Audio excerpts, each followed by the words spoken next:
Il y a quelques années, on parlait trail. Déjà, les gens, ils pensaient trial. Ils pensaient que c'est de la moto. Après, on a vu il y a à peu près 10 ans, trail running, c'était à peu près vague, mais le mot commençait à rentrer dans les consciences et les gens ils disaient ah oui, c'est l'espagnol là. Ok, bon, d'accord, on connaît, donc Kylian, machin, voilà. Et donc voilà, j'ai suivi après, j'étais un peu sur les événements, j'ai suivi les athlètes qui étaient à l'époque, il y a très longtemps, c'était Dawa, Vincent, Christophe Mallardet, David Pasquiau, Thomas Laure Blanchet. Après, il y a eu l'époque Seb Chéniaud, l'époque Kylian.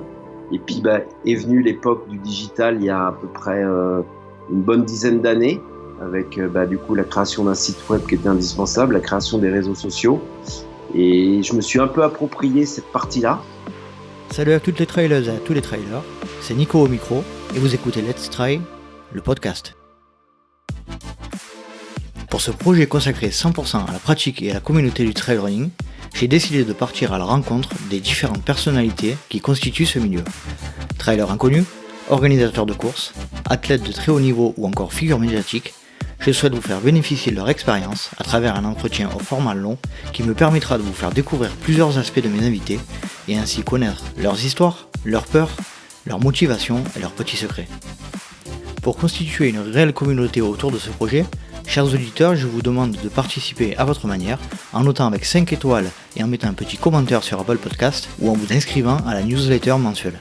Et passons maintenant à la présentation de l'invité du jour. J'ai eu le plaisir pour ce nouvel épisode de recevoir le rédacteur web et le community manager du magazine Trail Endurance Mag.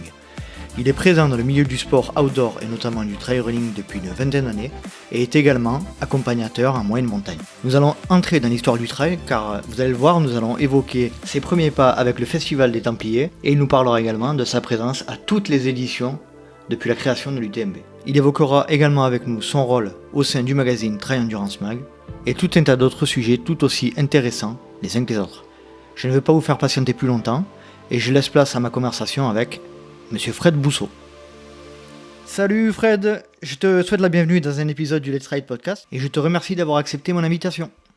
Eh ben, merci de m'accueillir et puis bonjour et content de te rencontrer effectivement. Eh ben, pareillement. Dans un premier temps, Fred, est-ce que pour ceux qui ne te connaissent pas, est-ce que tu pourrais te présenter en quelques mots à nos auditeurs, s'il te plaît ? Eh bien donc oui, je suis Fred Bousseau, je travaille pour Trail Endurance Mag depuis presque 20 ans maintenant, donc j'ai connu les tout débuts du trail et toute son évolution. J'ai passé les 50 ans l'an passé. Je viens du monde de l'événementiel et du sport, puisque après avoir fait des études en économie à Nantes, j'ai fini par un 3e cycle en stratégie d'entreprise à Paris. Et puis, c'était une époque où on n'avait pas beaucoup de travail en France. C'était la crise économique des années 90. Et j'ai monté ma société dans l'événementiel, que j'ai revendue 8 années plus tard. Et les hasards des rencontres ont fait que, en fait, j'ai intégré l'équipe VO2 Trail Endurance Mag à Millau auprès de Gilles Bertrand et Odile Baudrier. Et puis voilà, l'aventure a commencé il y a pas loin de 20 ans dans ce monde-là qui connaissait pas Internet, qui connaissait pas les réseaux sociaux. Et voilà, j'ai vu tout ça grandir en même temps que le sport. Et en parallèle de ça, je fais beaucoup de sports, donc surtout des sports outdoor qui sont essentiellement de la course à pied en montagne, puisque j'habite en montagne, qui sont du vélo. Je fais beaucoup de vélo de route et du ski de rando l'hiver, et puis beaucoup de montagne aussi, de randonnée. Voilà, puisque j'ai aussi une petite activité à côté d'accompagnateur en moyenne montagne. D'accord. Alors tu sais Fred, moi dans le podcast j'ai l'habitude de demander quelque chose que j'aime bien, c'est est-ce que tu peux nous expliquer qui était le petit Fred enfant et est-ce que tu peux nous expliquer un peu ton parcours depuis ta plus tendre enfance? En fait, on se refait pas, hein, parce que c'est vrai que j'y pense régulièrement au fil des années et avec mon mode de vie. En fait, j'étais vraiment quelqu'un de la nature, parce qu'en fait, j'étais tout le temps dehors. Je me rends compte de ça aujourd'hui quand je vois le faible temps que passent les enfants dehors. en fait, j'étais tout le temps dehors, soit à jouer avec des potes, soit à aller construire des cabanes, soit à aller marcher sur la glace l'hiver quand elle était gelée. Enfin, voilà, j'étais tout le temps dehors. Et puis j'ai fait du sport. Alors j'ai touché à tout, hein, que ce soit du foot, du tennis, du cyclisme en compétition.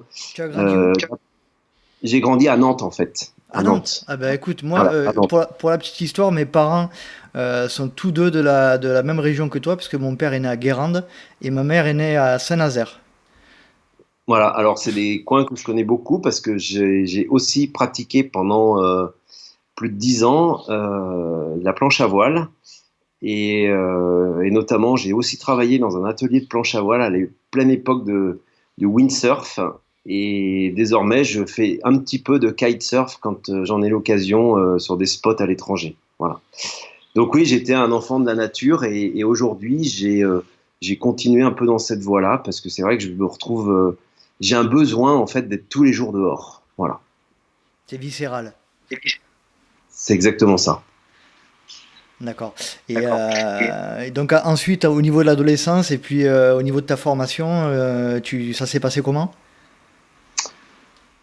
Bah, j'ai fait des études classiques, hein, bac scientifique, bac C, parce qu'avec des parents profs, eh ben, on était un peu obligé de suivre un peu, entre guillemets, ce qui était à cette époque-là la voie royale. J'étais pas forcément destiné à faire des études supérieures, parce que moi, j'étais très manuel, donc j'avais plutôt envie de faire un métier manuel. Je voulais être maquettiste. D'accord. Donc voilà, j'ai fait un bac C, après j'ai été en fac, j'ai eu une maîtrise, et puis j'ai fait un troisième cycle en économie d'entreprise.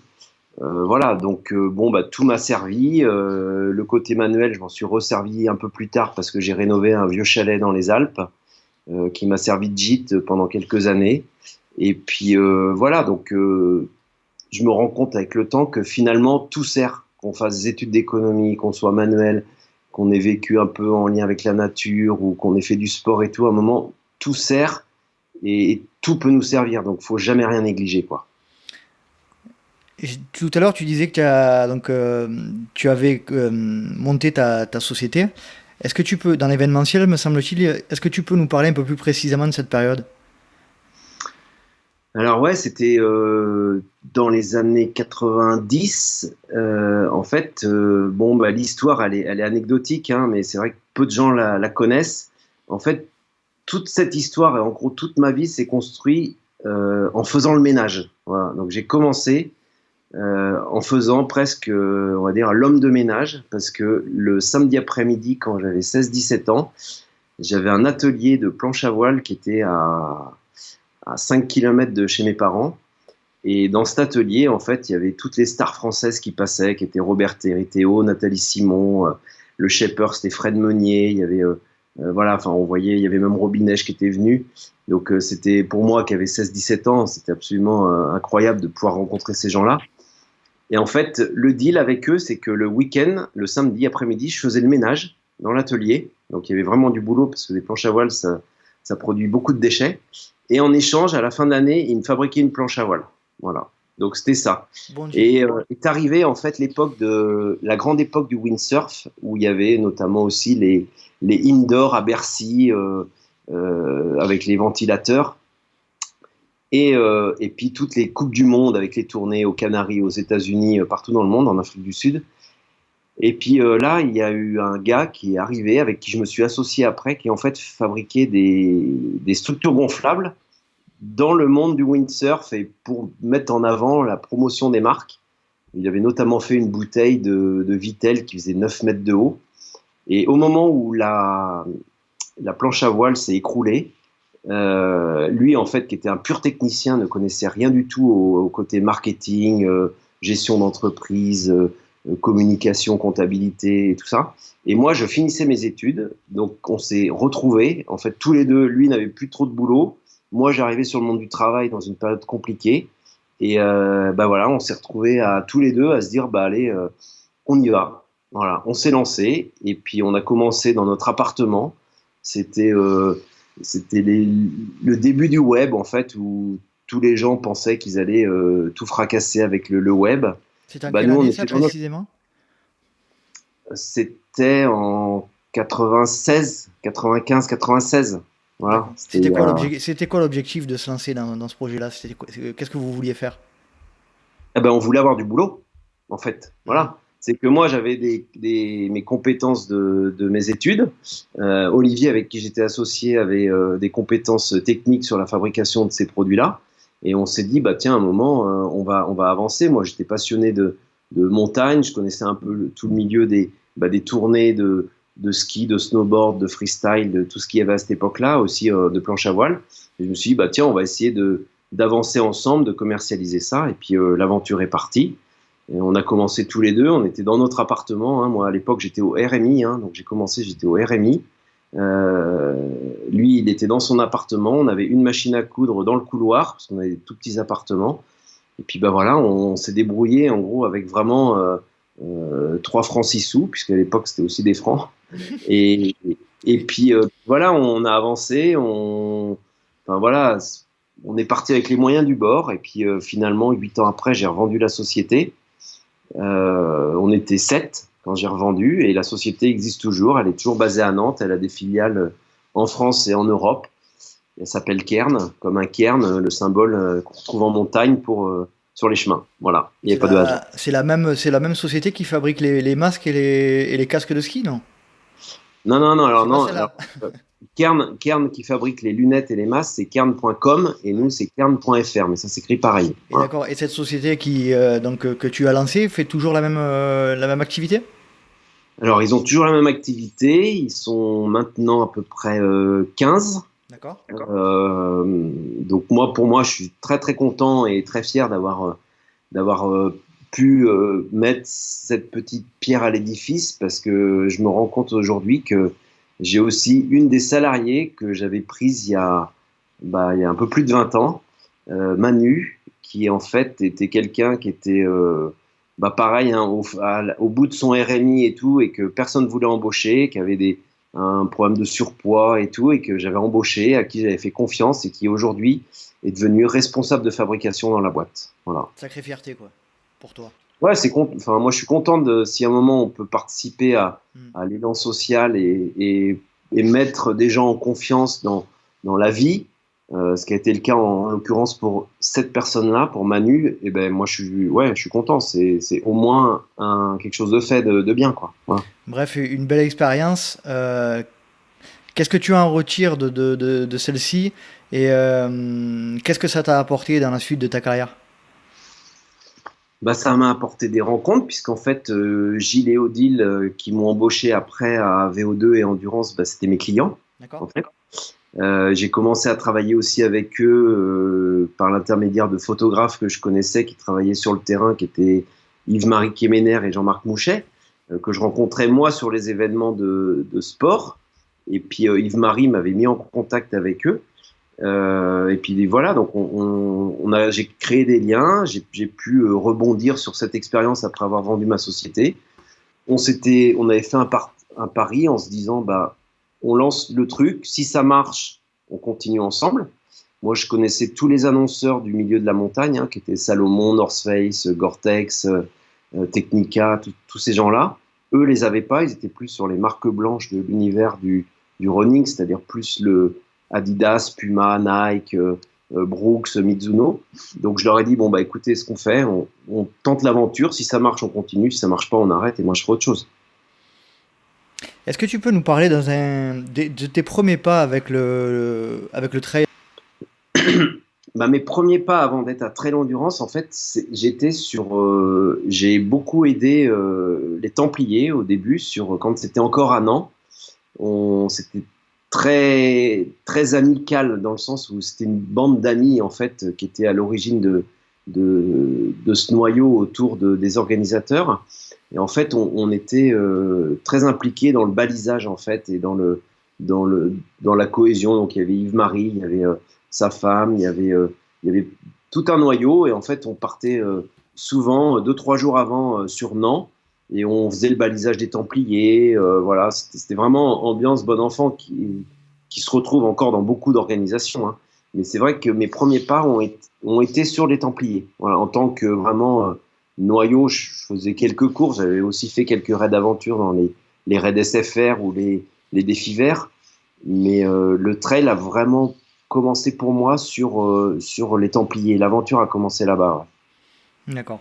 Et à partir de ce moment-là, les premiers contacts ont eu lieu avec ce monde-là. Et quelle a été ta réaction en fait, tu as constaté que c'était une famille, une vraie famille sportive? C'était vraiment le tout début, hein. Il y avait les Templiers étaient très liés à Endurance, puisque en fait Gilles et Odile étaient les propriétaires de Trail Endurance Mag. Donc eux en fait ont vraiment mis un grand coup de boost au niveau communication et marketing sur le trail. En fait, ils l'ont vraiment mis en avant. Je pense qu'ils sont arrivés au bon moment. Ils ont mis les bons moyens. Le trail existait avant, il s'appelait course en montagne, il s'appelait course nature, il s'appelait ce qu'on voulait. Et c'est vrai qu'ils ont vraiment été les importateurs de la définition du trail en France, qui après a été dupliquée, hein. La 6000D est plus vieille que les Templiers. Le Bélier à la Clusaz, il est plus vieux que les Templiers. Il y a le trail du Vignemale qui a 100 ans. Donc tout ça, ça existait, mais c'est vrai ils ont apporté en gros le sport marketing sur la définition du trail. Et puis après, Si je dis pas de bêtises, c'est même eux qui ont déposé le terme, non, il me semble? Le terme. non, le terme trail, j'ai pas souvenir qu'il soit déposé. Le terme ultra trail a été déposé par l'UTMB. D'accord. Le terme trail, j'ai Il me, pas souvenir. il me semble l'avoir lu dans un magazine, je revérifierai, il me semblait. Voilà, puis bah, c'était le début, hein. À l'époque, Salomon était très peu présent dans l'univers du trail, parce qu'il était encore dans le monde du raid aventure avec les Salomon Cross Series. Voilà, donc moi j'ai rencontré aussi des gens de chez Salomon, hein, je me souviens, Yvan Thévenin qui m'a fait confiance, des gens de chez SFR. Donc j'ai commencé avec une arche, parce qu'en fait on fabriquait tout ce qui était signalétique événementiel sur le sport.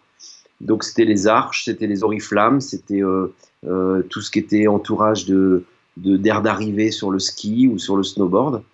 Et puis bah voilà, ça a été un, puis deux, puis trois, et puis après c'était parti quoi. Voilà, il fallait l'entreprise a grossi, les clients se sont succédés, on a adapté aux nouvelles technologies. Ben on a été aussi, je me souviens des premiers pas sur Internet avec les modems à 42 kilobits. Des impressions numériques sur de la bâche, du PVC, bah, il y a 20 ans, on ne savait pas faire. Donc, on a aussi expérimenté ça. Enfin, voilà, toute aventure était intéressante, quoi. Et donc là, cette période-là où tu étais avec Gilles et tous les autres au niveau des Templiers, c'était dans ta période, tu étais encore chef d'entreprise du coup. Je venais de vendre, en fait. Enfin, j'ai eu deux périodes, puisque je leur fournissais des structures pour les Templiers, en fait. On fournissait des colonnes, des grandes colonnes sur lesquelles on pouvait venir scratcher les classements. Donc ça, c'était la période. La période de transition s'est faite comme ça progressivement. Et puis après, j'étais plus chef d'entreprise. Je suis venu toujours baliser. Puis après, bah, du coup, on en a discuté par l'intermédiaire de Yves-Marie qui m'a mis en contact avec eux et qui a proposé mes services. Et ils ont dit, bah, tiens, on essaye. Et on a essayé. Et puis l'aventure était partie et je suis toujours dans le bateau du trail running, quoi. Voilà. Quelles ont été les différentes étapes de ton évolution jusqu'à ton poste actuel au sein du Trail Endurance Mag? Alors au sein de Trail Endurance Mag, c'est très simple parce que quand je suis arrivé au magazine il y a presque 20 ans, 18 ans, en fait j'avais un statut de commercial. Tout simplement, en fait, l'idée c'était que j'apporte mon carnet d'adresses, de contacts commerciaux pour le développement commercial des marques dans le magazine. Voilà. Donc ça a été ma première mission. Après, petit à petit, bah, je me suis imprégné du milieu. Vu que j'étais sportif, coureur, à cette époque-là, j'avais aussi déménagé en montagne. J'habitais dans les Alpes, ça fait 20 ans que j'habite ici. Euh, j'ai aussi participé à pas mal de courses. J'étais sur la première édition du TMB, donc je les ai effectivement toutes faites. J'ai fait les 17 éditions. En tant que suiveur, hein, j'en ai couru quelques-unes sur OCC ou MCC, mais j'ai jamais fait l'UTMB en entier. D'accord. Et donc voilà, j'ai suivi après, j'étais un peu sur les événements, j'ai suivi des athlètes qui étaient à l'époque, il y a très longtemps, c'était Dawa, Vincent, Christophe Mallardet, David Pasquiau, Thomas Laure Blanchet. Après, il y a eu l'époque Seb Chéniaud, l'époque Kilian. Et puis est venue l'époque du digital il y a à peu près une bonne dizaine d'années, avec du coup la création d'un site web qui était indispensable, la création des réseaux sociaux. Et je me suis un peu approprié cette partie-là. Et désormais, en fait, je m'occupe à 80% de toute la partie digitale de Trail Endurance Mag, donc à la fois le web, à la fois les réseaux sociaux, et je m'occupe aussi de la partie commerciale encore sur certains comptes stratégiques, on va dire les gros clients qui peuvent être Vibram, Salomon, Compress Sport, BV Sport, enfin voilà, toutes les marques qui sont, on va dire, en contact avec les gros événements. Voilà. Et aussi en lien, on est aussi en lien pas mal avec tous les gros événements qui puissent être Ecotrail, les Ecotrail, forcément l'UTMB au niveau France ou au niveau international, l'Ultra Trail World Tour, les challenges Salomon au niveau Golden Trail Series maintenant national et international. Puis après, toutes les grandes courses, on peut pas être partout, mais Marathon du Mont Blanc, Ventoux, voilà, toutes ces choses-là, quoi. Et comment ça t'est venu naturellement de te diriger vers cet aspect plutôt communication numérique? Tu étais déjà dans le milieu ou tu avais une expérience dans ce domaine-là? Aucune, puisque j'avais fait des études d'économie, j'avais une entreprise, j'avais progressivement glissé vers le monde de la presse, mais tout en ayant cet aspect un peu commercial. Et en fait, j'étais très intéressé par les produits, donc je faisais déjà pas mal de tests produits. J'allais sur beaucoup de courses, parce que j'étais disponible le week-end, donc j'aimais bien aller sur les courses. Et je me suis dit, aujourd'hui, la communication et la médiatisation des courses va changer. Je vais sur une course, on va pas attendre le prochain numéro pour en parler, autant en parler tout de suite. Donc l'idée c'était de faire 2-3 photos. On avait encore les appareils photo Canon ou les gros appareils photo, les gros boîtiers. Et puis c'était aussitôt de faire un résumé après course, de mettre les classements et puis d'avoir 2-3 photos. Et puis voilà, donc le basculement s'est fait presque naturellement. Et puis de la même manière pour les réseaux sociaux, c'est venu naturellement que voilà, il a fallu aussi communiquer cette information sur les réseaux sociaux. Et puis depuis 4-5 ans, maintenant est venue l'ère des lives où il faut qu'on soit encore plus réactif. Donc on essaie de produire l'information en temps réel, quoi. Comment tu vois l'avenir de ton poste par rapport à notamment tout ce qui est suivi live des courses avec caméra embarquée que l'on peut voir sur l'UTMB? C'est quelque chose que vous pensez pouvoir faire un jour de votre côté aussi? Alors l'UTMB, nous on est en contact avec eux, puisque c'est vrai moi je produisais des petits lives il y a quelques années avant que eux aient une grosse web TV. Aujourd'hui, on est aussi en mesure, ils relaient, parce que nous, on est partenaire de la course, donc ils relaient les vidéos qu'on arrive à faire de temps en temps quand on est à des points où eux ne peuvent pas être. Donc, on est, voilà, sachant que nous, en général, on est 2 ou 3. L'équipe Web TV de l'UTMB, c'est un dispositif incroyable. D'ailleurs, il faut venir visiter le centre parce que c'est une fourmilière, c'est un truc de fou. Sur l'évolution, nous, on ne pourra jamais rivaliser avec des dispositifs comme ça. Je pense qu'on a les moyens, on a la connaissance du terrain, on a la connaissance des athlètes, on a la connaissance des événements. Va arriver la 5G. Alors, pour le travail, ça sera peut-être bien. En termes écologiques, ça sera sans doute beaucoup moins bien. Voilà, on va s'adapter. Il y a des applications aujourd'hui qui existent qui permettent de faire des lives avec des réalisateurs qui sont à distance, qui peuvent être à Washington, à Tokyo ou à Francfort. On peut gérer un live autour de Grenoble, autour de Lyon à distance.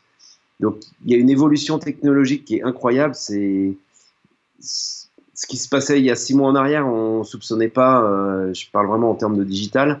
Dans 6 mois, il y aura encore des nouvelles évolutions. Moi, j'ai souvent tendance à dire qu'on vit une époque incroyable.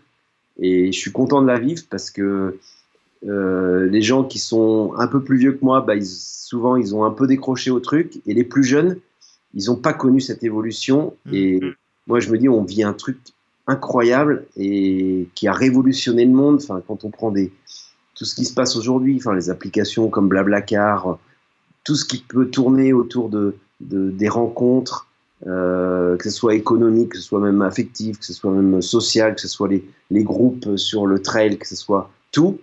Je trouve qu'on vit un truc incroyable et on ne sait pas de quoi va être fait demain. Mais voilà, ouais, j'apprends beaucoup. Je regarde beaucoup ce qui se fait aussi à l'étranger, ce que font d'autres sites ou d'autres influenceurs ou d'autres comptes influents, notamment les stations de ski, les grandes marques, le monde économique, aussi des stars aussi, voir comment ils communiquent. Et c'est très intéressant de voir que ça évolue presque mois par mois, quoi. C'est C'est clair. un truc incroyable. En tout cas, ça fait du bien d'entendre ce genre de retour parce qu'on entend trop souvent des retours hyper négatifs des réseaux sociaux et de la nouvelle technologie. Et c'est vrai qu'il faut quand même pas oublier que ça amène énormément de côtés positifs et d'interactions entre les gens, même si c'est vrai qu'on retient souvent que ce qui est négatif. Est-ce que on peut revenir, on peut passer un petit peu au côté magazine papier de Trail Endurance Mag. Est-ce que tu peux nous dire combien de personnes y travaillent et quel est le rôle de chacun globalement dans la structuration du magazine? Alors au magazine, c'est un petit groupe de presse qui s'appelle Outdoor Edition, qui est basé à Lyon, sur lequel il y a 4 titres. Donc le titre le plus important, c'est Trail Endurance Mag, et 3 autres titres qui sont vraiment liés au sport outdoor. Il y a VO de Run, magazine de course sur route et de lifestyle lié au running. Il y a Trimag, qui est un magazine de triathlon, et il y a Canoë Kayak Mag, qui est en fait le magazine historique, le premier à être rentré. Le directeur du groupe, c'est Joël Doux. Moi, je suis juste salarié, plus attaché, on va dire, à la partie endurance. Donc voilà, on est en salarié, on est 5, tout simplement. C'est un tout petit groupe, donc basé dans le quartier de Vèze, autour de Lyon. Il y a beaucoup de pigistes qui interviennent, des gens qui sont sur la partie nutrition, la partie entraînement, la partie reportage, la partie conseil, préparation mentale. Donc on a beaucoup d'intervenants extérieurs, des pigistes. Donc voilà, on est 5. Donc il y a un maquettiste, il y a Luc qui est rédac chef de Trail Endurance Mag de la partie print. Il y a Christine qui est directrice commerciale et moi, et donc Joël, le directeur du groupe. Voilà, c'est une toute petite équipe. D'accord, on a toujours tendance à penser que pour ce genre de magazine, vous êtes énormément, mais en fait, vous êtes 5, quoi.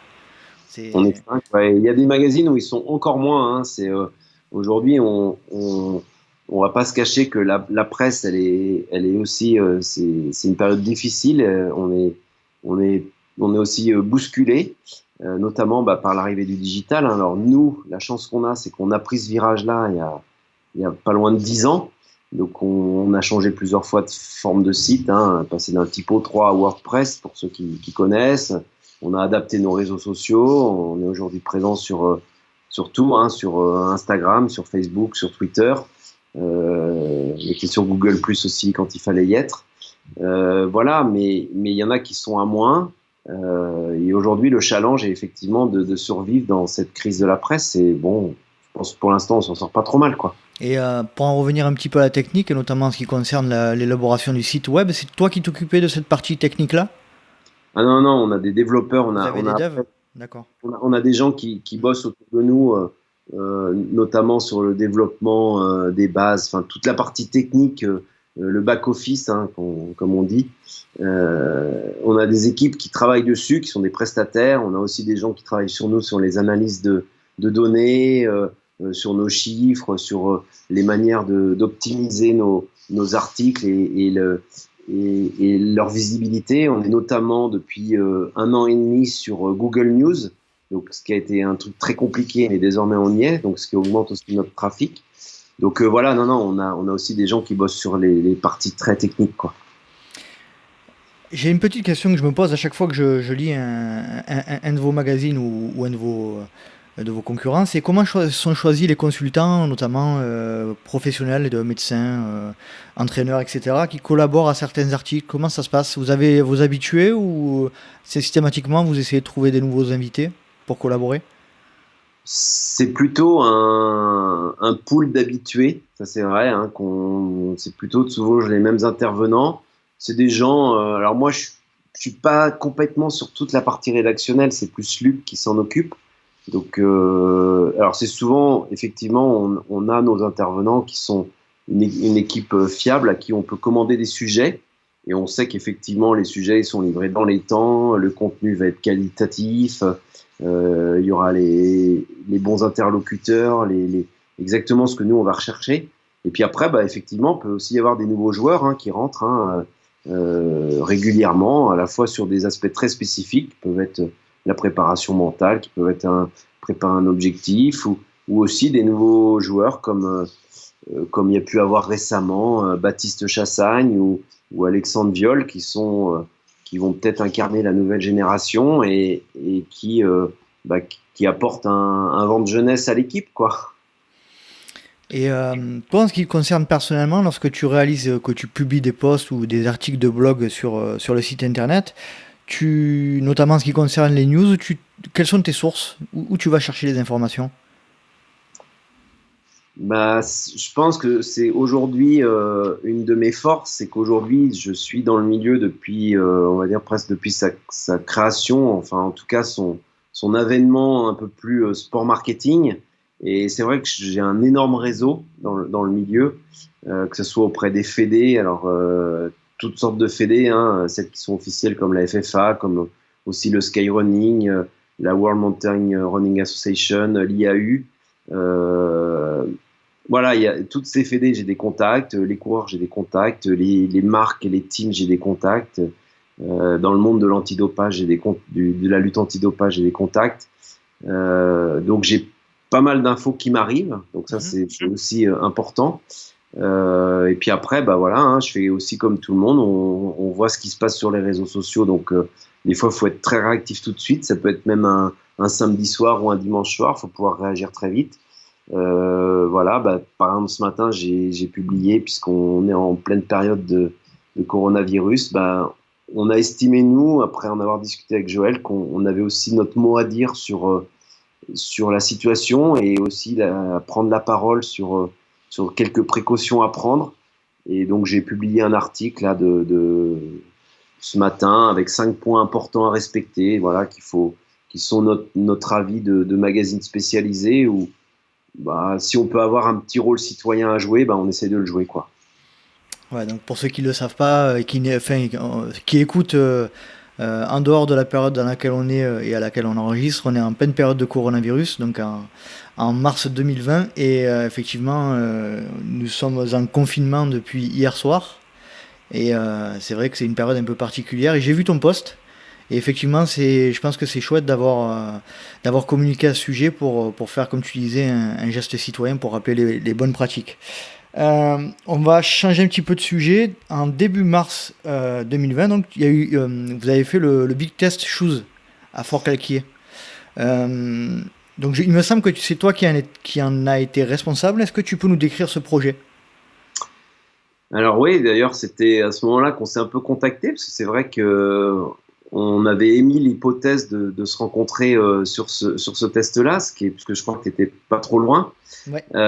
Effectivement, c'est un test qui a un peu plus de 10 ans, que je porte depuis 10 ans, qui a grossi au fil des années. On a commencé il y a 10 ans, on faisait ce test-là au mois de juin, à Val-Louise, en fait, dans les écrins. Et en fait, on avait fait un truc très simple. On voulait faire l'élection de la chaussure de l'année. Voilà. Et à cette époque-là, il n'y avait encore pas, c'était un tout petit peu plus de 10 ans, il n'y avait encore pas les chaussures oversize type Oka, Technica et d'autres. C'était le tout début des chaussures minimalistes aussi. Et puis, on était sur les grandes classiques, qui étaient les Pegasus de chez Nike, les Riot et des Adizero chez Adidas, les New Balance. On avait des grands classiques. Les Brooks, les Cascadia. Les Cascadia, les Trabuco chez Asics. Chez Asics, ouais. Donc voilà, on avait ces grands classiques qui d'ailleurs le sont toujours, puisque maintenant on est rendu à numéro 12, 13 de ces séries-là. Et en fait, c'était pas très compliqué parce que finalement, les chaussures, elles étaient à peu près toutes homogènes.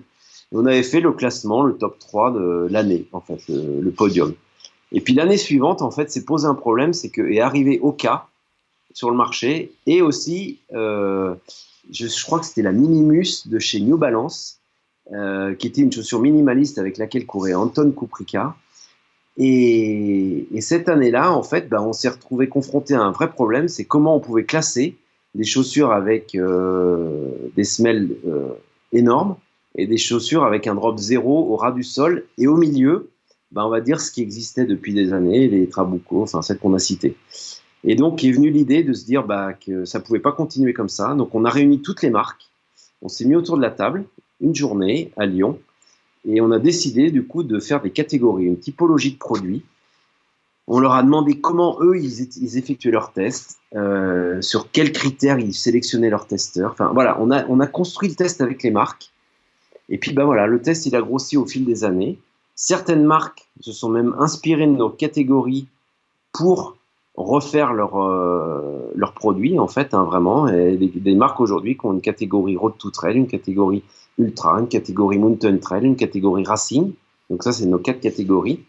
Donc voilà, c'est venu comme ça. Et puis petit à petit, ça a évolué. On a rassemblé les marques il y a encore 2-3 ans pour refaire un petit point, voir s'il fallait modifier des choses. Voilà, on est resté sur ce modèle-là, qui est très très pointu. Enfin, je pense que notre défaut, c'est qu'on n'arrive pas à bien retranscrire dans le magazine tout le temps qu'on passe sur le terrain et tous ces efforts qui sont faits par nos testeurs, parce qu'on est quand même une équipe de 13 testeurs pendant 5 jours. C'est un lourd chantier qui est hyper intéressant. Moi, je fais en sorte qu'on rende le meilleur travail possible.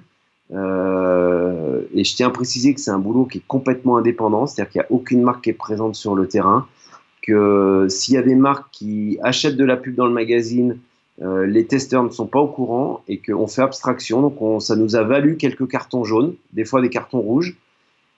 Mais voilà, ça fait 10 ans qu'on fait ce test-là, de cette manière-là.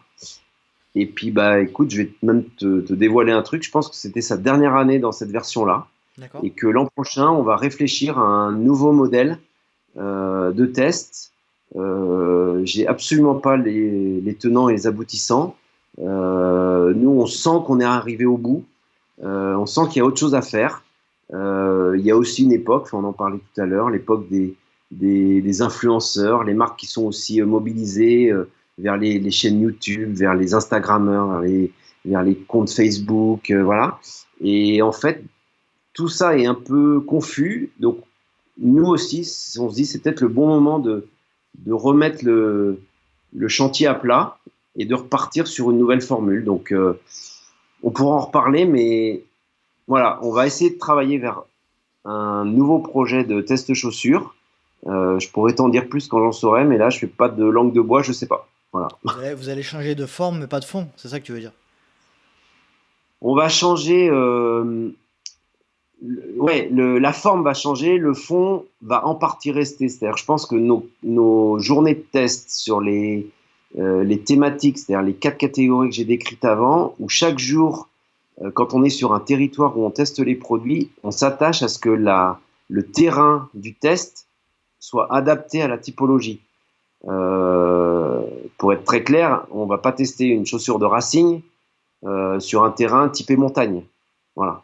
Et les testeurs s'en rendent bien compte que quand on est sur la catégorie Road to Trail, le lendemain, quand on les emmène sur la catégorie montagne avec du rocher, du dévers, du caillou instable, ils voient très bien que les chaussures de la veille ne convenaient pas à cette catégorie-là. Donc oui, le fond va changer, va rester, ça c'est sûr. La forme, elle va changer. Et voilà, c'est aussi ça. Moi, je regarde un peu ce qui se fait dans d'autres univers, à la fois dans les sports outdoor, mais aussi dans d'autres sports, dans l'industrie, comment les gens procèdent à des tests. Je tiens compte aussi de tout ce qui se passe, c'est ce qu'on disait tout à l'heure, l'évolution des influenceurs. On écoute aussi les marques, voir vers quoi ils veulent tendre. Donc voilà, il y aura une nouvelle version en 2021, c'est sûr. D'accord. Tu nous en diras plus alors, quand t'en sauras plus, tu m'appelleras. Dès que j'en sais plus, je t'en ferai pas. C'est cool. Alors, pour en revenir à ces tests de chaussures et de matériel de manière générale, il y a beaucoup de critiques, notamment en ce qui concerne la subjectivité des testeurs. Qu'est-ce que vous mettez en place, vous, pour que vos tests de chaussures soient le plus objectifs possible? Alors oui, on a toujours eu, au début, on a eu quelques critiques là-dessus, que moi j'acceptais, hein, qu'on pouvait complètement entendre, qu'on était acheté par le marketing des marques et tout ça.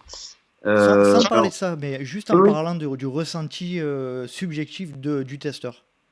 Alors, le testeur, déjà, nous, il faut que ce soit une personne qui s'engage à ne pas avoir de lien direct avec une marque, Mhm. ne pas avoir de liens familiaux avec une marque ou un team aussi, ou un magasin, des choses comme ça. Alors forcément, hein, on a toujours de l'affectif avec une marque, avec un pote qui est plutôt... Voilà, mais on veut pas de lien direct Mhm. qui puisse, on va dire, un peu court-circuiter les jugements.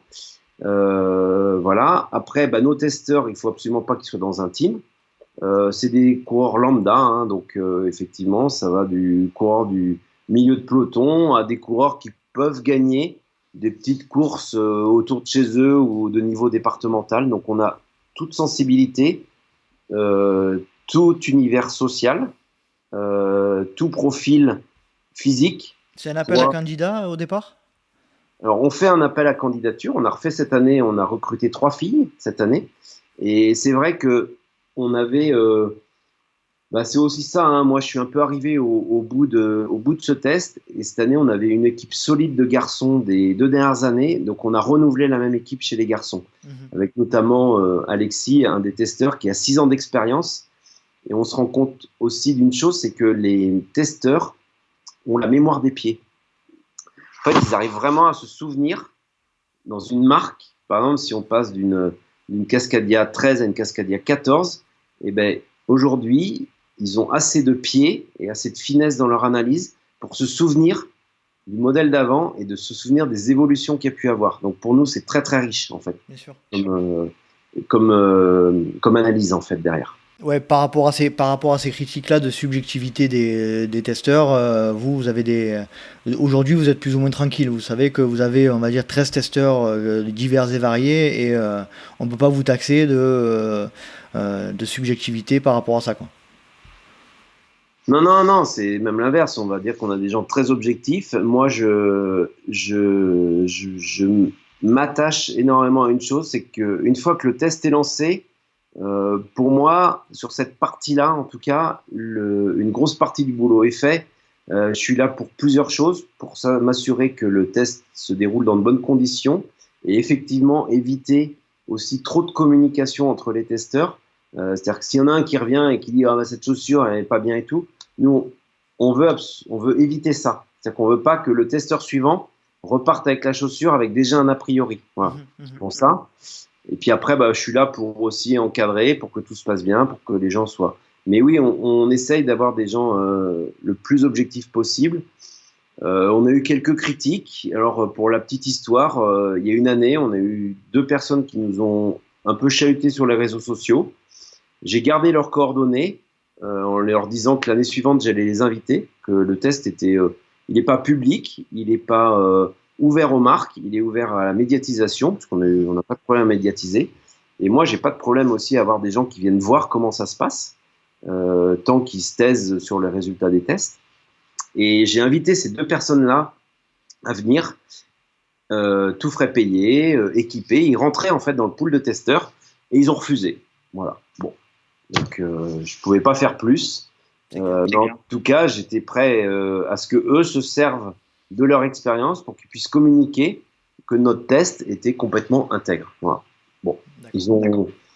ils ont jeté l'éponge avant de venir nous rejoindre. C'est dommage, mais voilà. Moi, j'ai été prêt et j'ai toujours fait jouer la transparence sur ce test-là, quoi. D'accord. Et ça s'est passé comment cette année du côté de Fort-Calquier? Eh bien, Fort-Calquier, c'était un territoire qu'on n'avait jamais exploré. Ça a été une très belle découverte. Je connaissais un petit peu pour être allé du côté du Luberon et du Mont Ventoux.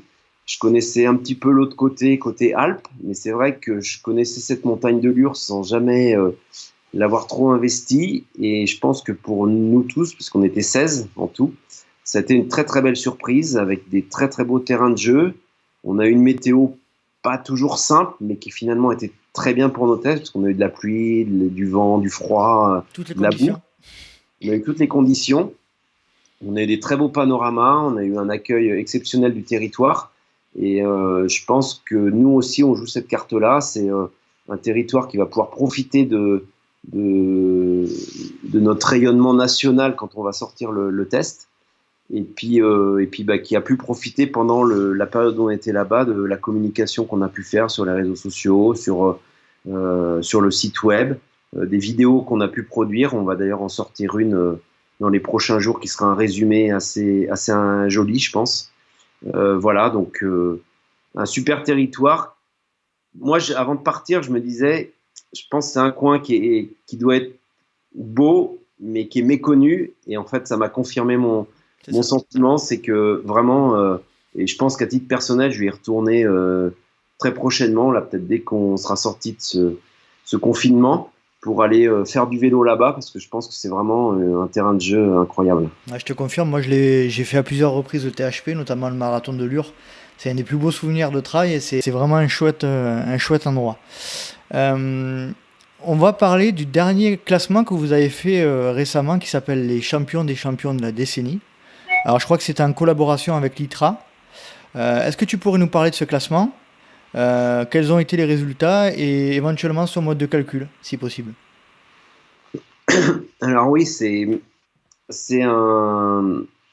En fait, il y a quelques années, il y avait Salomon et Jean-Michel Fort-Vincent qui avaient mis en place les trailers de l'année, je crois. C'était un peu ça la thématique.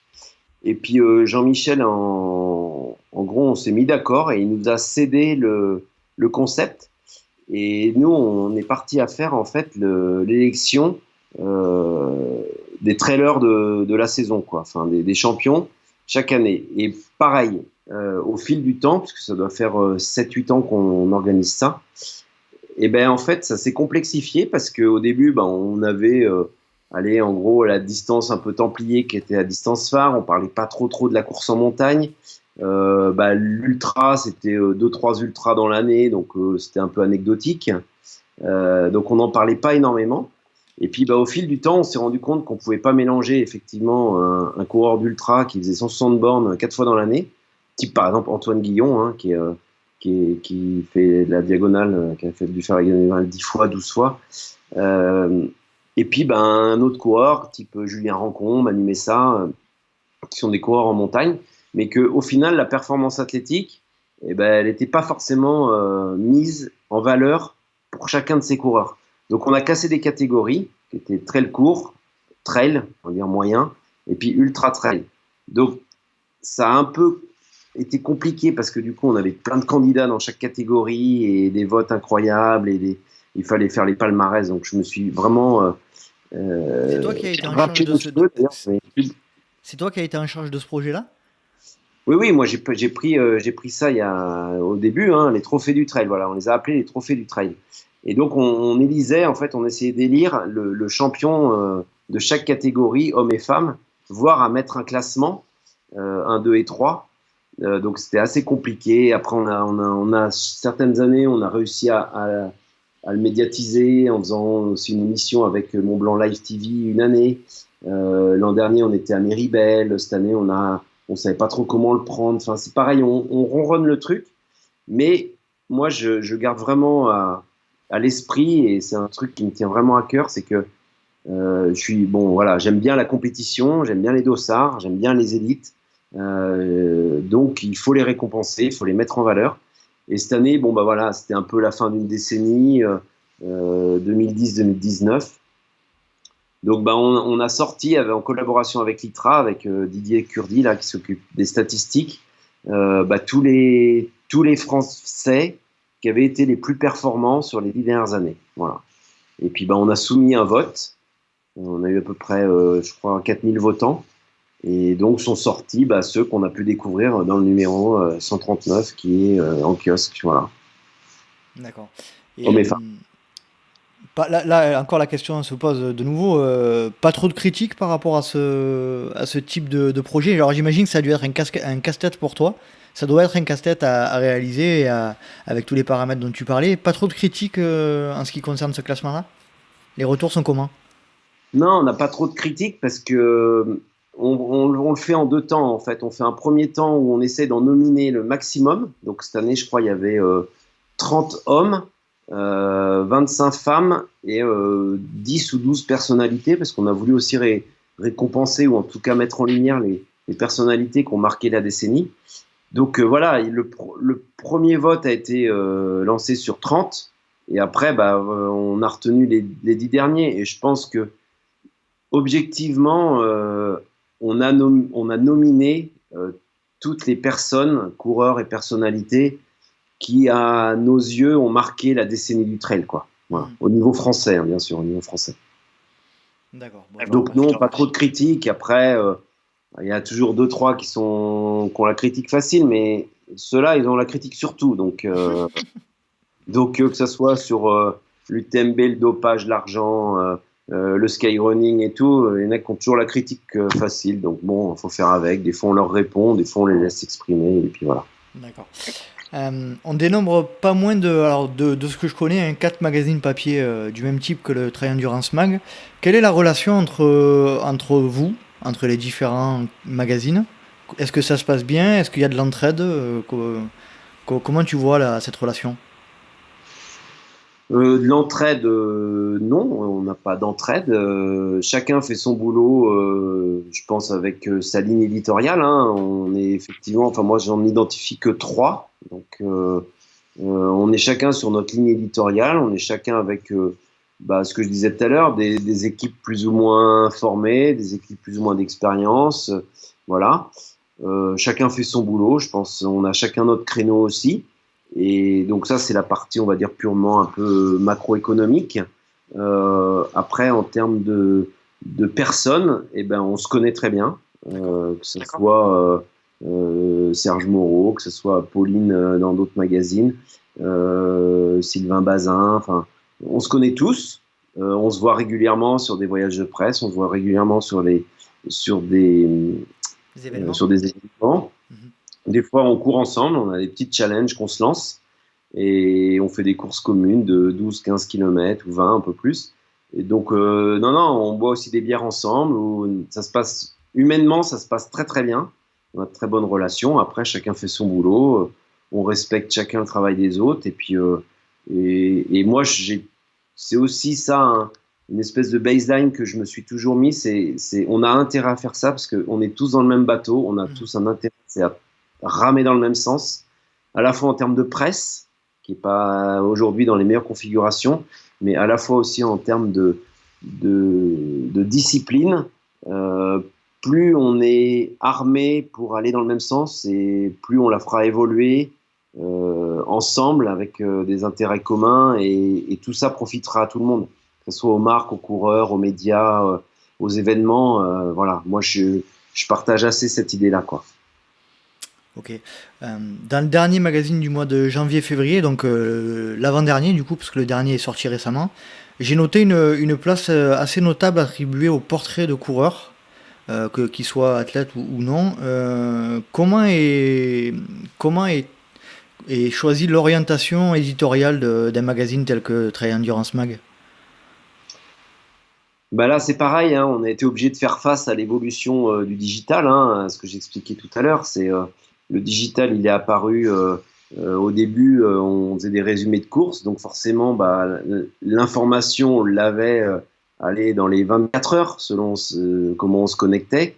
Donc, on s'est vite rendu compte que, effectivement, un résumé de course, d'une course comme le Ventoux qui s'est passé il y a 15 jours, si c'est pour en parler au mois de mai, honnêtement, on fait un flop complet puisqu'il y aura plus d'intérêt journalistique à parler en tant que tel de la confrontation élite qu'il y a pu avoir.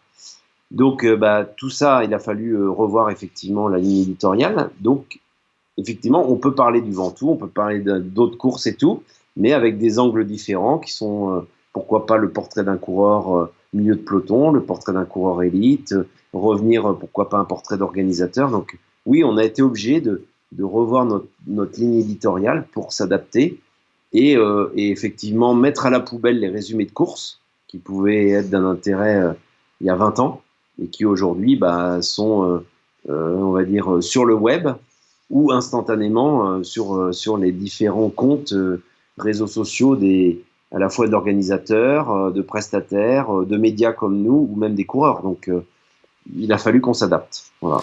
Et vous travaillez régulièrement avec Nicolas Martin, me semble-t-il, qui est athlète que j'ai eu en enregistrement récemment dans le podcast. Pourquoi Nicolas Martin et qu'apporte-t-il au Trail Endurance Mag? Alors Nico, je le connais depuis le tout début. D'ailleurs, il faudrait que je retrouve les premières photos que j'ai de lui à l'Ardéchois il y a un peu plus de 10 ans. Je pense que ça le ferait rire. Alors déjà parce que c'est quelqu'un que j'apprécie beaucoup. Je pense que c'est quelqu'un qui défend des vraies valeurs humaines, des valeurs qui sont dans l'air du temps et qui les applique. Pour moi, j'ai un autre coureur en tête qui était de la génération d'avant, qui avait un peu qui était sur les mêmes principes un peu philosophiques ou principes de vie, qui est Seb Chéniaud. Voilà, c'est des gens qui sont capables de vivre un peu ce qu'on vit en ce moment, mais vivre chez eux confinés, ça leur fait pas peur. Faire leur jardin, faire leur compost, avoir des poules pour aller chercher les œufs. Voilà, donc cette approche-là déjà de l'homme était intéressante. C'est quelqu'un avec qui je discute beaucoup. Alors Nico, il est passionné, c'est un passionné, un pur passionné. Pour moi, c'est aussi un peu comme je disais tout à l'heure quand j'ai eu ma société où j'ai donné une chance à une fille qui était qui était plus bas que le RMI et qui effectivement a réussi à faire sa preuve dans la société. Je me dis que Nico, il le dit lui-même, hein, c'est pas celui qui avait le plus de talent, mais c'est peut-être celui qui est aussi en mesure de travailler et qui a été un besogneux. Hein. C'est pas un terme péjoratif ni une critique. Je pense que c'est même une qualité qu'il a. C'est un bosseur, c'est quelqu'un qui vient du monde rural, qui sait ce qu'est la vie dure. Et puis, voilà, quand on discute avec lui, c'est un passionné de chiffres. Alors, voilà, il analyse tout. Et puis, j'ai trouvé intéressant que Nico, il avait quand même un palmarès qui était loin d'être le plus mauvais du monde du trail. Et puis, je me suis dit, tiens, après tout, la passion des chiffres, l'homme, l'image qu'il dégage, et voilà, on lui donne sa chance. Et puis, Nico, depuis 2 ans, il nous fait la rubrique Les chiffres de Nico. Dans cette rubrique-là, il parle donc principalement de chiffres liés au trail, comme les temps de passage ou les temps des records sur les courses, etc., quoi. Il parle de tout ce qui peut être chiffre, à la fois record de fréquentation, la vitesse de prise de dossard, comme effectivement un record de Jim Wemsley, comparer des chiffres d'une année sur l'autre, des indices de performance avec l'ITRA. Il parle de tout. Moi, je lui laisse complètement quartier libre. Je sais qu'il est passionné. Je sais qu'il analyse parfaitement les données.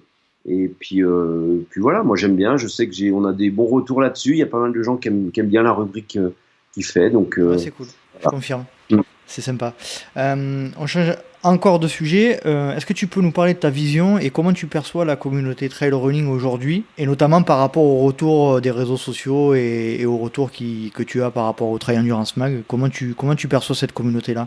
Ah ouais, alors ça, c'est un vrai débat où je vais peut-être être un petit peu cash, mais je pense qu'on est dans une espèce de melting pot un peu confus en ce moment, qui met aussi le doute aux marques, aux événements, à pas mal d'acteurs du milieu qui en fait savent plus trop s'ils doivent communiquer auprès d'un acteur qui a 4000 followers sur Instagram et 8000 sur Facebook, parce que il va changer de marque tous les 6 mois et qu'il va mettre en avant des produits qu'il n'aura pas forcément portés mais qu'on lui aura donnés. Il y a aussi YouTube, les chaînes YouTube qui se développent, tout ça. Et je suis un peu critique parce que c'est vrai que des fois les marques oublient que finalement, bon, à part quelques coureurs en France et dans le monde, mais finalement, nous, on a quand même aussi une communauté qui est à 150 000 personnes. Entre Instagram, Twitter et Facebook, on est quand même à 120 000. Et souvent, les marques oublient. Alors, c'est très compliqué à analyser, à comprendre. Est-ce qu'aujourd'hui, la presse fait figure de vieux dinosaure? Est-ce que je sais pas, c'est compliqué, effectivement. Des fois, il y a des marques qui préfèrent aller mettre même des gros billets, financer des influenceurs qui vont avoir 30 000 followers pour aller faire une photo sur un événement avec un produit. Voilà, c'est du placement de produit. C'est compliqué. Il faut suivre cette tendance. Faut pas la bannir. Faut essayer de la comprendre, de l'analyser, de voir comment nous on peut avoir notre place et notre rôle là-dedans. Mais oui, c'est un. Autant tout à l'heure j'étais assez positif, autant là c'est vrai qu'on a aussi pas mal de questions à se poser parce que ça évolue en permanence. Enfin, voilà, aujourd'hui on voit très bien que la tranche d'âge 18-25 ans, elle ne connaît pas Facebook. Voilà. Alors que nous, notre communauté, elle est à 120 000 sur Facebook. Donc aujourd'hui, depuis 1 an et demi, l'ensemble de la communauté des réseaux sociaux est en train de se décaler progressivement sur Instagram. Donc Instagram a réussi à capter cette clientèle 18-25 qui était la clientèle issue de Snapchat notamment. Donc voilà, faut s'adapter. Il y a d'autres réseaux sociaux qui arrivent un peu, qui ont du mal à faire leur place. Voilà, moi j'essaie de suivre, de comprendre ce qui se passe et qu'on essaye nous aussi de surfer sur cette vague. Ce que je disais tout à l'heure, ça va très vite. Ce qu'on dit aujourd'hui sera peut-être complètement obsolète dans 6 mois ou début 2021. Donc c'est à la fois intriguant, mais moi ça me passionne et je leur dis, je trouve qu'on vit une époque incroyable, donc faut faire avec. Voilà. Quel est ton avis? Alors, on va parler plutôt de l'aspect pratique du trail running. Quel est ton avis concernant l'évolution de la pratique depuis 20 ans, depuis que tu connais que tu connais ce milieu? La pratique, elle a été énormément médiatisée. C'est devenu un sport de mode. Aujourd'hui, on le voit très bien. Il y a quelques années, on parlait trail. Déjà, les gens, ils pensaient trial. Ils pensaient que c'est de la moto. Après, on a vu il y a à peu près 10 ans, trail running, c'était à peu près vague, mais le mot commençait à rentrer dans les consciences et les gens ils disaient ah oui, c'est l'espagnol là. Ok, bon, d'accord, on connaît, donc Kylian, machin, voilà.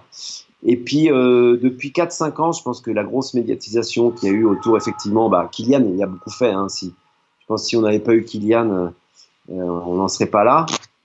Après, les coureurs français, François, Xavier, Seb, que je citais tout à l'heure, ont aussi fait une grosse promotion de ce sport. Les médias s'y sont intéressés. L'UTMB a énormément participé à la promotion au niveau des médias nationaux et internationaux. Puis après est venu l'Ultra Trail World Tour. Et puis, on va dire, depuis 5-6 ans, on a assisté à la mondialisation du trail. Et effectivement, aujourd'hui, quand on parle trail running, les gens savent ce que c'est. Aujourd'hui, on est vraiment passé en 15 ans de trial à l'espagnol et à trail running. Voilà. Donc, ils savent que c'est courir autour de la montagne ou en montagne, que c'est courir un peu partout dans le monde sur des chemins. Voilà. Ouais, mais on reste quand même les fous là qui partent courir pendant des heures sans se reposer, quoi. On reste quand même ça. Alors oui, après l'image, c'est sûr que ça paraît surréaliste pour beaucoup de gens.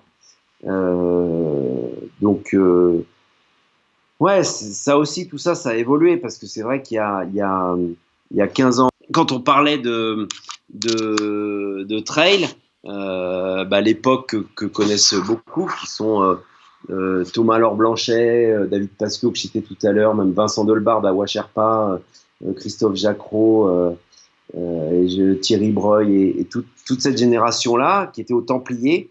Les Templiers qui étaient fin octobre, c'était la fin de saison, l'aboutissement. Et ils passaient les 6 mois de l'année avant à préparer les 70 km. Voilà. Et ça, c'était le summum. Et déjà pour tous, 70 km, c'était beaucoup. C'était l'UTMB d'aujourd'hui, en fait. C'était effectivement, c'était déjà presque, entre guillemets, l'ultra de la discipline, quoi. Voilà. Et puis petit à petit, effectivement, l'UTMB est arrivé il y a 17 ans, 18e édition cette année. Et puis effectivement, ça a complètement révolutionné la discipline. Alors au début, c'était un peu confidentiel, c'était vraiment réservé aux initiés, aux puristes, à ceux qui connaissaient le milieu. Aujourd'hui, l'UTMB et toutes les autres épreuves et les médias qui s'y sont intéressés, hein, je pense aussi à France Télévisions qui a fait beaucoup de reportages à travers Pierre-Étienne Léonard qui a contribué à ça. Effectivement, aujourd'hui, le trail est rentré dans les foyers. C'est-à-dire que les gens savent ce que c'est. Des sociétés ont été approchées pour sponsoriser des athlètes, des événements. Voilà, aujourd'hui, on voit des grosses boîtes, hein, Volvic, qui était absolument pas présent il y a 5 ans en arrière, qui arrivent. Donc, ouais, il y a un gros changement, qu'il y a une mondialisation, qu'il y a aussi un phénomène de société à l'ère du temps où je pense que c'est bien d'aller courir en nature, voilà, c'est agréable. Je pense aussi que le fait de ne pas avoir de chrono, ça a fait beaucoup à des personnes qui sont revenues à pratiquer du sport. C'est-à-dire qu'on connaissait la course sur route avec les références 10 km semi-marathon où on sait que sur marathon, on essaie de faire moins de 4,30, puis moins de 4,15, puis voilà, ou à d'autres, à l'inverse, de faire moins de 2,30. En trail, en gros, ça, on n'a jamais cette contrainte-là, à part sur des courses mythiques comme Cerzinal, où on sait que c'est depuis 45 ans le même parcours, la même distance et le même dénivelé, ou le marathon du Mont Blanc maintenant, voilà, ou Zegama. Mais les gens, ils viennent pas pour le chrono, ils viennent aussi parce que il y a l'envie d'aller au bout d'un défi personnel, quoi. On va passer à la partie Fred le trailer. Est-ce que tu peux nous évoquer ton historique sportif? Donc tu en as parlé un petit peu tout à l'heure avec tes débuts au Templier et ton arrivée vers le trail. Donc est-ce que tu peux nous parler de tes premières courses et tes débuts dans cette pratique?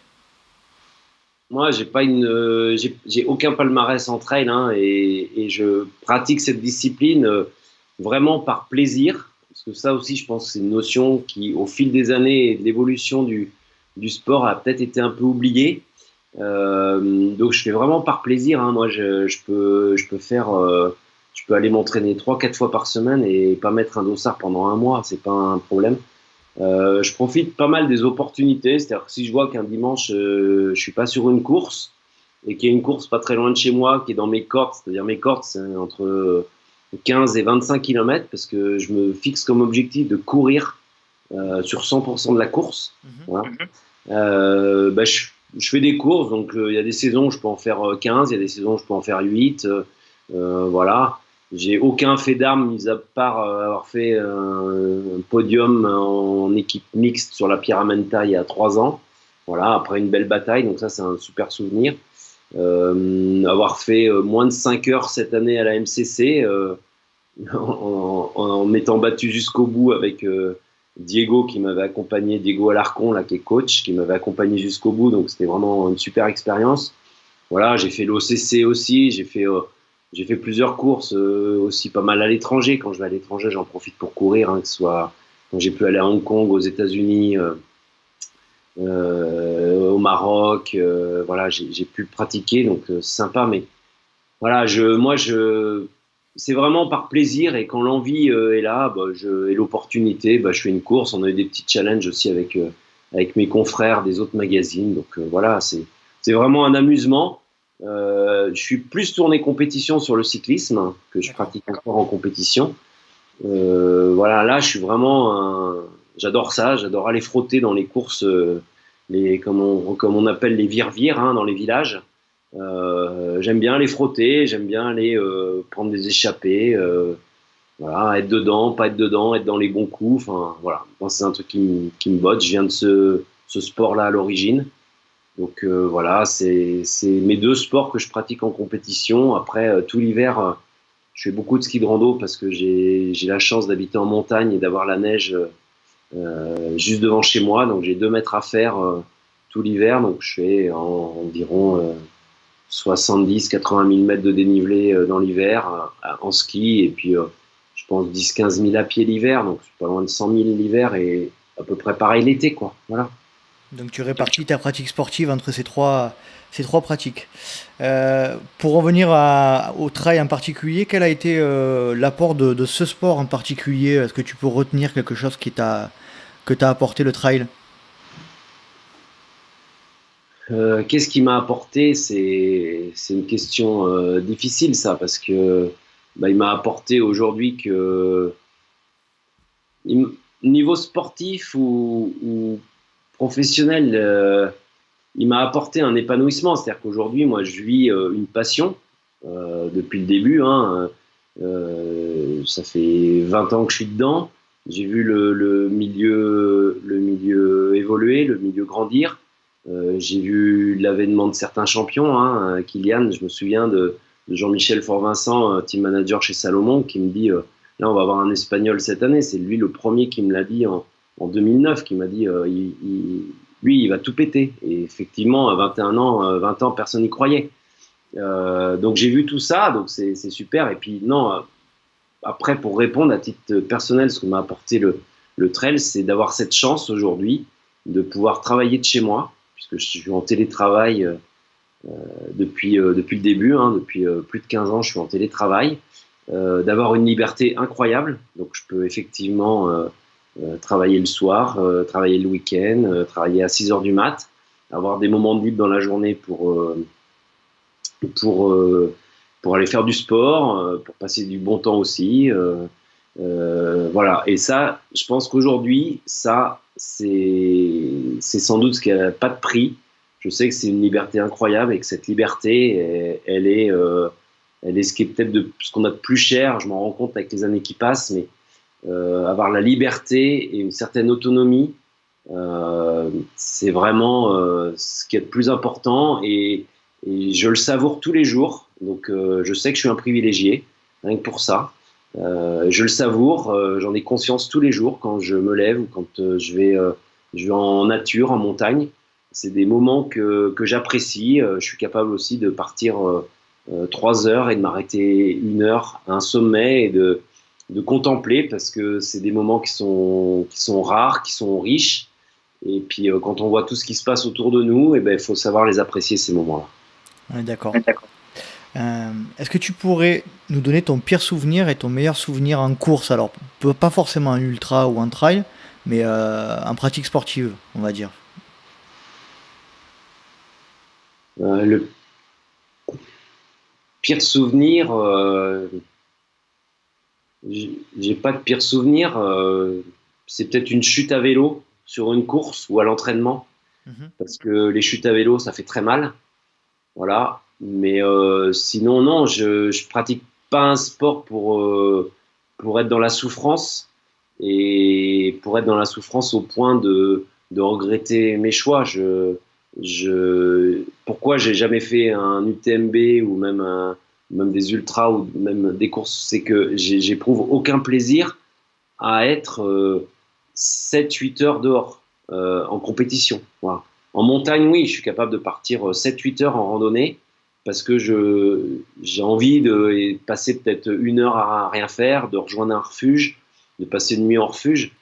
Mais que ce soit à vélo ou en course à pied ou même en ski de rando, au bout de 5-6 heures, j'en ai marre en fait. Donc je préfère consacrer vraiment ces 5-6 heures de plaisir, d'envie, de découvrir, de rouler, plutôt que d'être dans la douleur, quoi. Ça, j'ai du mal des fois à comprendre comment les gens arrivent à trouver plaisir dans la douleur ou dans l'état où ils se mettent, parce que je suis souvent aux arrivées jusqu'au dernier, hein, que ce soit sur les ultras, à la diagonale, à l'UTMB ou sur plein de courses, je suis souvent sur la ligne d'arrivée avec les derniers.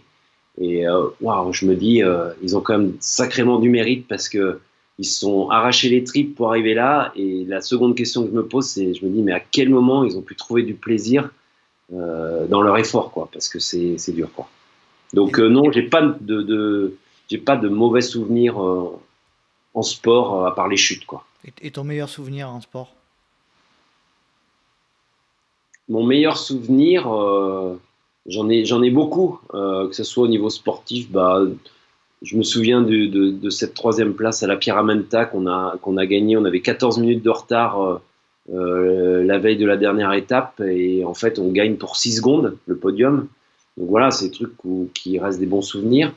Moi je suis plus aujourd'hui dans la beauté en fait. J'ai vraiment envie de passer du temps et même des fois quand je suis en course, c'est quand j'ai fait cette année la MCC avec le défi de mettre moins de 5 heures, et ben, j'ai quand même énormément apprécié tous les panoramas que je connais par cœur, parce que j'ai aussi cette activité d'accompagnateur, donc le Tour du Mont Blanc, je le connais par cœur.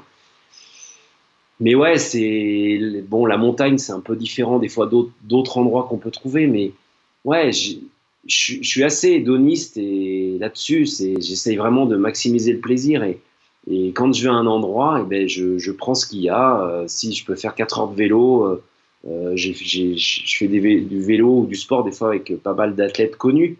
Et ben, l'idée, c'est pas de se tirer. Enfin, moi, je conçois pas de se tirer la bourre parce que forcément, on n'a pas le même niveau. Ils sont nettement supérieurs à moi. Mais c'est de passer des bons moments. Voilà, je me souviens aussi de bons moments avec Marco de Gasperi dans le cirque de Mafat, où on a beaucoup parlé. Voilà, j'en ai plein de bons moments en fait. J'en ai plein de bons souvenirs. Qu'est-ce qui te fait courir? Courir dans la vie ou courir sur les chemins? C'est toi qui vois. Euh, alors, bah, courir dans la vie, j'ai pas l'impression de courir parce que ce que je disais tout à l'heure, j'ai cette chance d'avoir cette liberté, cette autonomie qui fait qu'en fait j'ai beaucoup de souplesse et j'ai du temps et que je me refuse d'être toujours submergé ou au taquet. Donc je m'organise pour, voilà. Donc courir dans la vie, pas trop, parce que je pense qu'on passe à côté de plein de choses si on court. Ça c'est dommage.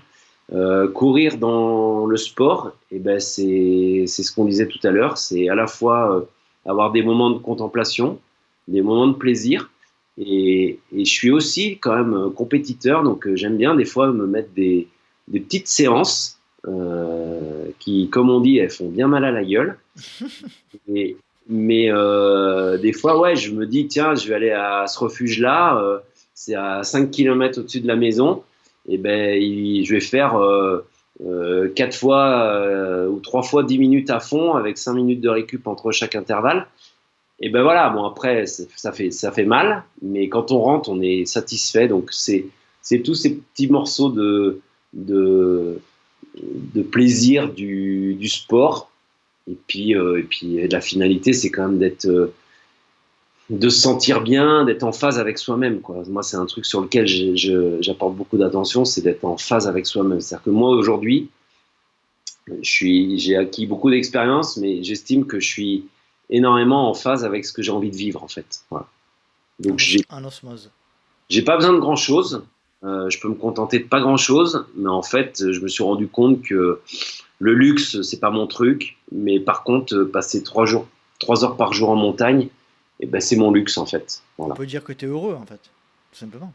Ouais, je suis heureux. Il y a eu des moments difficiles comme tout le monde. Hein. Tout n'est toujours pas rose, mais c'est vrai que là, j'ai retrouvé un équilibre depuis un petit moment. Je suis bien en montagne, je suis bien dans ce que je fais. Je suis heureux et épanoui. Ouais, c'est clair. Ouais, c'est cool.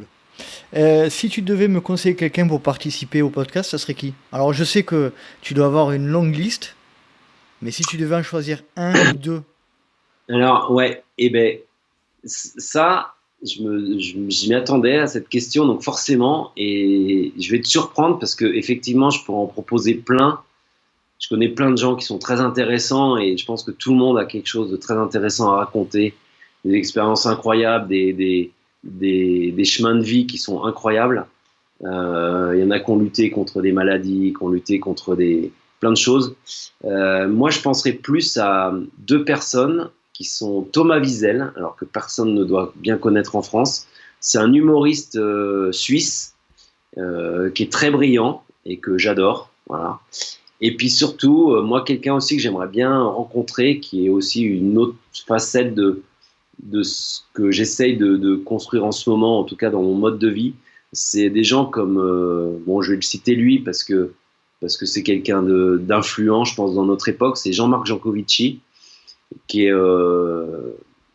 a fondé en fait le Shift Project et une agence de communication et de consulting qui s'appelle Carbon 4 et qui en fait essaye de véhiculer en fait aujourd'hui les bonnes attitudes qu'il faudra avoir et que les politiques qui nous gouvernent devraient avoir en termes d'écologie, en termes de bilan carbone, de tout ce qu'il faut faire. Et je pense que c'est des gens comme ça qu'il faut aujourd'hui écouter, que ce soit Thomas Wiesel qui peut aborder les mêmes thématiques côté humoristique, ou Jean-Marc Jancovici de façon très, très scientifique, hein, parce que c'est un scientifique à la base. Et c'est des gens qu'il faut écouter, je pense, et qu'on a besoin de ces gens-là pour peut-être remettre un peu d'humanité et le politique au centre du débat sur les prochains challenges qui nous attendent et les défis à relever. Et là, on est en train d'en vivre un, on en prend un en pleine tronche en ce moment. Et j'espère en tout cas que ce qui nous arrive en ce moment, ce qui est dramatique pour certains et qui va causer des morts, j'espère surtout que ça sera une grosse prise de conscience et que dans les demain, c'est-à-dire ça sera peut-être 2021 ou 2022, on vivra plus comme on a vécu en 2018 et 2019 et même avant. C'est-à-dire que vraiment, si on pouvait changer nos modes de pensée, nos modes de fonctionnement, que ça pouvait être un vrai déclic, on arriverait peut-être à sauver la planète. Voilà, c'est des gens comme ça qui sont des gens à écouter, notamment en podcast aussi ou sur YouTube, même si YouTube c'est aussi une grosse dépense d'énergie, mais en tout cas c'est des gens qui m'inspirent en ce moment. Ouais. Ok, bon, je prends note. Je te remercie pour les conseils. On va passer maintenant à la dernière partie du podcast, c'est les questions rapides. Alors, si tu peux me répondre sans argumentaire, avec des réponses courtes. Ouais, on est parti. Je suis long sinon. Allez, plat favori après la course. Des frites. La boisson favorite après la course. Un lait fraise. Gel, bar, les deux ou aucun des deux. Bar. Fait maison ou industriel? Maison. Tu préfères courir en France ou à l'étranger? Là où c'est beau, donc en France. Tu préfères la terre ou les cailloux? J'aime bien les cailloux. Les racines ou le verglas? J'aime bien la neige aussi, donc le verglas, même si c'est dangereux. Courir de nuit ou de jour? La nuit, c'est magique. L'hiver ou l'été? L'hiver, c'est magique aussi, parce que c'est incroyable. Le matin ou le soir? Ou le midi, éventuellement? Ou n'importe quand, pour toi, en l'occurrence? Tôt le matin. Tôt le matin. Tôt le matin. Et la dernière, seul ou accompagné? Je suis souvent seul, parce que je vis un peu comme un ermite. Mais partager, c'est aussi quelque chose qui est très riche, donc c'est selon les convenances. Bon, mais Fred, je te remercie. Est-ce que tu as un dernier message à faire passer avant qu'on se quitte? Le message, c'est qu'on pourrait faire un second podcast sur l'évolution de la société. Et ouais, je souhaite à tout le monde qu'on puisse se sortir de cette crise le mieux possible, sans trop de dégâts, que les gens puissent retrouver une vie normale et qu'il y ait moins de misère, que peut-être tout ça va être salutaire pour que les gens vivent plus heureux, parce que je vois souvent quand même des gens qui, malgré tout ce qu'on peut avoir dans notre société moderne, je pense que derrière la facette, ils sont peut-être pas si heureux que ça. Donc si on peut revenir à des choses simples et essentielles, et que ce malheur qu'on vit puisse se transformer en positif, et ben je pense que ça prendra du temps, mais je pense que ça sera une très bonne chose pour l'ensemble de la société et du monde. Ouais. Ok, bon, mais le message est passé à tous les auditeurs. Fred, je te remercie énormément de nouveau d'avoir participé avec nous ce moment agréable. Et puis je te souhaite bonne continuation pour tous tes projets. Et puis de belles sorties en montagne. Et je te dis à bientôt. Ben, merci beaucoup à toi. Et puis je te tiendrai au courant sur l'évolution du test de chaussures. Allez, ça marche. Allez, je te dis à bientôt, Fred. Bonne soirée. Salut. Merci, au revoir. Et voilà, cet épisode est à présent terminé. J'espère que vous avez passé un agréable moment en compagnie de Fred Bousseau. Et je tenais de nouveau à le remercier d'avoir participé à un des épisodes du Let's Try Podcast. Si vous souhaitez retrouver Fred Bousseau sur les réseaux sociaux, n'hésitez pas à aller sur Instagram à Fred Bousseau, tout attaché, et sur Facebook à Fred Bousseau. Et également, n'hésitez pas à aller consulter tous ces articles sur le site internet Try Endurance Mag. En ce qui concerne le LTP, comme d'habitude, si vous souhaitez nous rejoindre, sur Instagram Let's Try le podcast, sur Facebook Let's Try Podcast, sur YouTube Let's Try, et n'hésitez pas à vous inscrire à la newsletter mensuelle. J'espère vous retrouver pour un nouvel épisode du LTP, et d'ici là n'oubliez pas, vive le trail libre, vive Let's Trail, et si vous pensez que c'est impossible, faites-le pour vous prouver que vous aviez tort. Salut